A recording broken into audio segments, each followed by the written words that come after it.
Praise the lord. నిజమైన స్వరం July 22, 2024 Holi prayer home సంఘం వారి అనుదిన వాగ్దాన పరిచర్య. మీ జీవము క్రీస్తుతో కూడా దేవుని యందు దాచబడి ఉన్నది. కొలసీలకు రాసిన పత్రిక 3వ అధ్యాయం 3వ వచనము.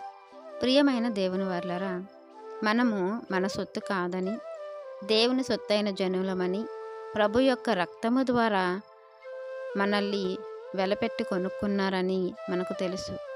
దేవుడు అంటున్న మాట ఏంటంటే, ఇక మనం ఈ లోక సంబంధులం కాదు, ఈ లోకానికి పరిమితము కాదు, పరలోక సంబంధులము, పరలోకానికి పరిమితమై ఉన్నవారమే. మన పౌరస్థితి పరలోకమందు ఉన్నదని దేవుని వాక్యం సెలవిస్తుంది. అక్కడికి మనం వెళ్ళడానికి యేసుక్రీస్తు వారు మనల్ని పిలుచుకున్నారు. ప్రభువునందు మనము పరలోక సంబంధులుగా దేవుడు మనల్ని ఏర్పరచుకున్నారు.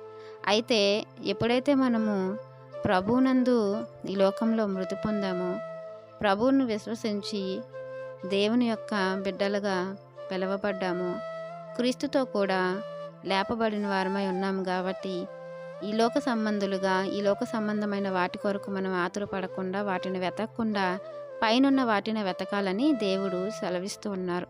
ఎందుకంటే మన జీవం అనేది దేవుని దగ్గర దాచబడి ఉన్నది. అది క్రీస్తు ద్వారా అయ్యిందని వాక్యం సెలవిస్తుంది. కాబట్టి మనము ఈ భూమి మీద ఉన్నంత వరకు కూడా నీతైన మార్గంలో నడవాలని, ఆత్మ సంబంధులుగా దైవత్వాన్ని మనము కలిగి ఉండాలని దేవుడు ఆశపడుతున్నారు. కాబట్టి మనము జారత్వం కానీ, అపవిత్రత కానీ, కామకత్వం కానీ, ఇహలోక సంబంధమైన శరీర విషయంలో, శరీర అవయవాల కోరికల విషయంలో మనము దూరంగా ఉండాలని, వాటిని చంపాలని, దేవుని యొక్క ప్రేమతత్వాన్ని, దైవత్వాన్ని మనం కలిగి ఉండి మరలా దేవుని యొక్క జీవంలో కలిసిపోవాలని ఈ వాక్యం మనందరి జీవితంలో దేవుడు ఫలింపజేయాలని ఆశపడుతున్న వారు దైవజనులు బ్రదర్ పి. నెహెమ్యా గారు. God bless you. ఆమెన్.